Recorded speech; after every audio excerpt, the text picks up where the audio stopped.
captioning for News 12 is brought to you by Kenneth Nugent. From the station that's on your side, this is News 12 First at 5. Well, as Augusta handles a recent string of violent shootings, commissioners are calling for change. But first, we are tracking the chance for some showers and storms as we head later into your Saturday afternoon. We'll talk about that in your 4th of July forecast coming up.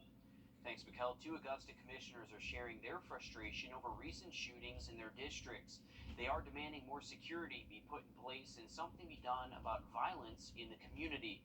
Our Craig Allison is live to break down what commissioners are trying to accomplish in response to these shootings. Craig? You're right, Will. District 3 Commissioner Catherine Smith McKnight says with these shootings happening so close to home, security measures need to be ramped up.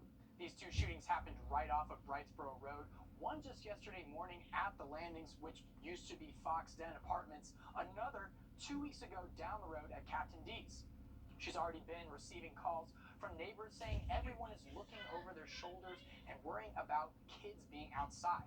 While Commission is already in the process of funding the sheriff's office with flock cameras, she says there's more that can be done.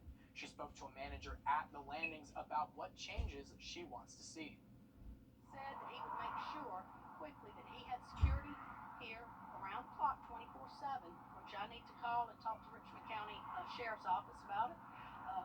And what that will do is it might push out some of the ones and not let more to come through here because of the tight security. We'll have the full story with both District 2 Commissioner Dennis Williams and neighbors about what they want to see moving forward on News 12 at 6 o'clock. All right, thanks for that, Craig. And Burke County has an inmate that has died in custody at the jail. The sheriff's office says it happened last night before 9:30. He was complaining of chest pain, so jailers called Burke County EMA out to the detention center. They took him to the hospital, but 51-year-old Brian Fitzgerald died just before 10. The coroner's office says it looks like a heart attack.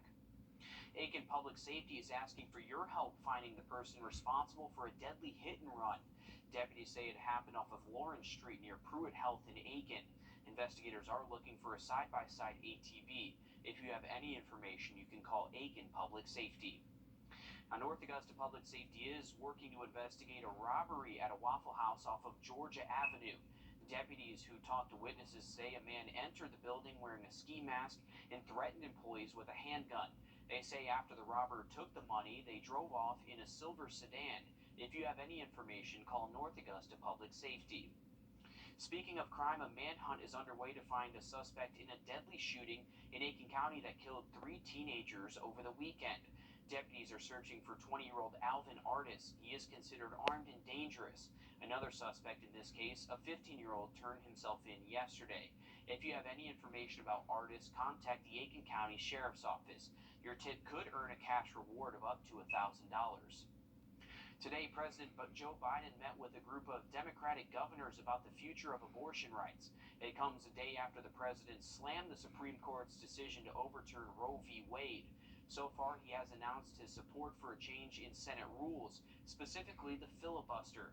He believes that this will allow Congress to move forward in making Roe v. Wade become a law. We have to codify Roe v. Wade, and if the filibuster gets in the way, it's like voting rights. It should be, we provide an exception. This week, the Department of Health and Human Services laid out steps it's taking to support family planning services.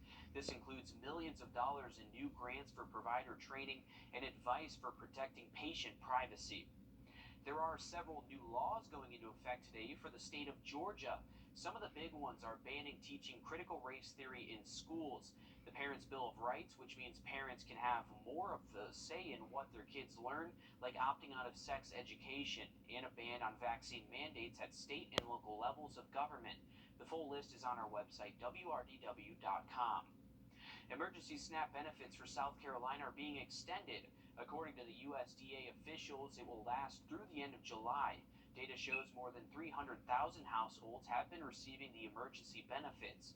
A spokesperson for Governor Henry McMaster confirmed it would be on a month-to-month decision. More pay for military families could be on the horizon. It's backed by both sides of the aisle and is expected to make its way to the National Defense Authorization Act this fall. Senator John Ossoff is pushing for a 4.6% pay increase across the board for all branches of the military. The increase comes right after the military announced it would waive its high school diploma requirement.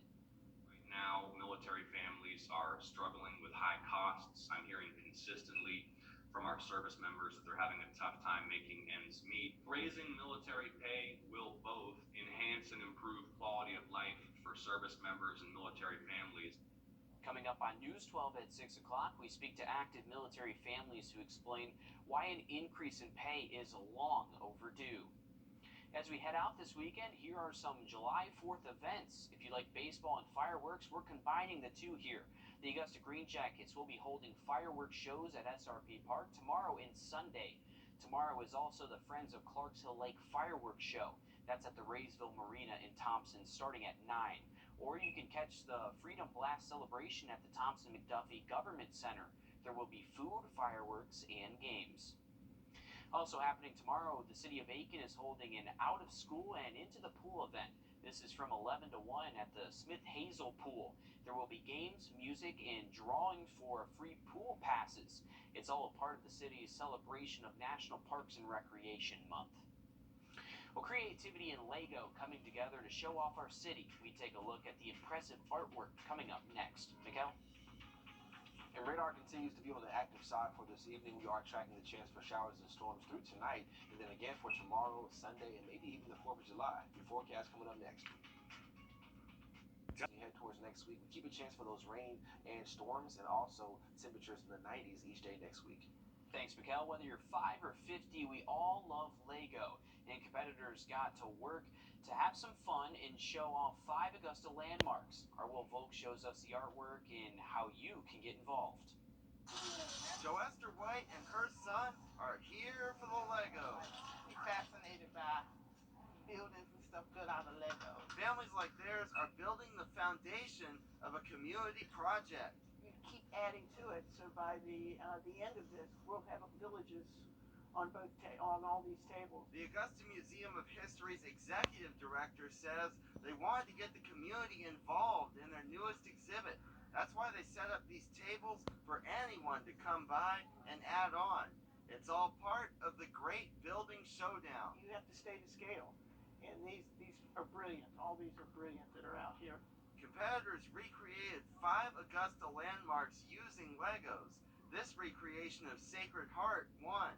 Using Legos is as close as you can get to perfection. Glazer is amazed to see how authentic these are. It really is a wow when you see these things, and the imagination and what you can do with Legos. I mean, I think it's cool as all get out. You're gonna come back probably the last day and see what happens. White's happy she can get her son involved. They're getting it started. She's looking forward to seeing it when it's finished. In Augusta, Will Volk, on your side. Now, that exhibit is free and runs through Sunday, July 10th. The museum will be open every day until then, even on the 4th of July, so plenty of time to get out there and check it out. The CDC is investigating a listeria outbreak across 10 states, including Georgia. We hear what to look out for coming up next. Sink injury lawyers. South Carolina Public Schools will be getting over $270 million more in the upcoming year than they received in the last year. That's part of a new state budget that went into effect today. State House reporter Mary Green explains who this additional money will benefit. With those extra dollars, every school district in South Carolina will be getting more money in the upcoming year than they received in the last year. Now, in many districts, part of that money will have to go toward raising teacher salaries to be in line with higher new state minimums, including upping the starting salary to be at least $40,000. But there is enough money given to the school districts for them to give all of their teachers, regardless of where they are, $4,000. But that's not ultimately our decision. That's going to be the decision of the school districts across the state It's part of a major overhaul of how South Carolina's public schools are funded, now in effect with the new state budget. Lawmakers say the change to the school funding formula will provide districts with more flexibility in how they spend their dollars. And it'll give the public more insight into where that money is going with a new statewide dashboard keeping track of those dollars. The new formula also shifts how money is distributed, putting more dollars toward those districts that serve a higher number of students who live in poverty and with disabilities. Reallocation of state funds to ensure that more money is getting to our lower income areas is something that's absolutely essential. And at this point, that new funding formula is only in effect for as long as the budget runs, so likely for the next year. Patrick Kelly of the Palmetto State Teachers Association says they hope it becomes a permanent part of state law. Reporting from the State House, I'm Mary Green. Lawmakers say this change also streamlines the funding formula, which makes it easier to see just how much more money they're putting into public schools. Check your pantry. The CDC is reporting a listeria outbreak. So far, they have seen at least 23 people infected across the country, including some in Georgia. A&M Farms of Georgia announced a voluntary recall of its whole Vidalia onions after possible listeria contamination. If you bought any of their onions, take them back to the store for a refund. Well, if you've got a vacation later this summer, it's not too late to plan and make sure you don't break the bank. In this Watching Your Wallet, consumer investigator Rachel DePompa tells us what we need to know before making the next trip. The worst thing you can do on summer trips is underestimate the cost. Now, you don't want to be in shock in September when you get that credit card statement. You've probably already bought your plane tickets or budgeted for gas if you're driving, and you've likely figured out where you're going to stay. But there's still time to consider how much you might spend on the duration of your trip. Michael Joyce with the financial firm Agili says you need to plan out in advance each day of your trip and estimate how much you might spend out of pocket. Which days you're going to eat out, where you're going to go every day, and coming up with basically a daily plan when you're on vacation. Joyce says leave room for spontaneity, but try to estimate what your, say, family of four will spend. Whether it's $50 a day or $100 a day if you're eating out, he says if you can bring cash instead of using your credit card, that's a bonus. With this Watching Your Wallet, I'm Rachel DePompa. And we do still have ominous skies out in Beach Island, and many areas still seeing rainfall across the CSRA. We have a radar check coming up next. Well, you're taking a live look at the Atlanta Zoo. This is their panda cam, and he looks like he's just chilling there, maybe be eating something a little bit. And turns out you can actually donate bamboo to help feed them. So if you have some growing at your house, just casually growing, you can reach out to the zoo about it. I'm not really sure how that whole process works, but I'm sure that the zoo people will explain it as well. But it doesn't seem like too bad of a job. Just chill, eat, sleep all day. It sounds like something I'd like to change my spot with him, Mikkel. I need to do that. Not a bad gig for sure. He's just sitting there, hanging out, life, man, eating good in the neighborhood. Yeah. Woo. As far as any events going on for this weekend for the 4th of July, there will be a fireworks celebration at the Augusta Common on the 4th. There will be live music, food, trucks, and vendors starting around 5. The fireworks show will begin around 9:30, so after dark, and hopefully you guys can get out there and check it out if you're looking for something to do here in Augusta, the Augusta Common. As far as a live look outside of our studio,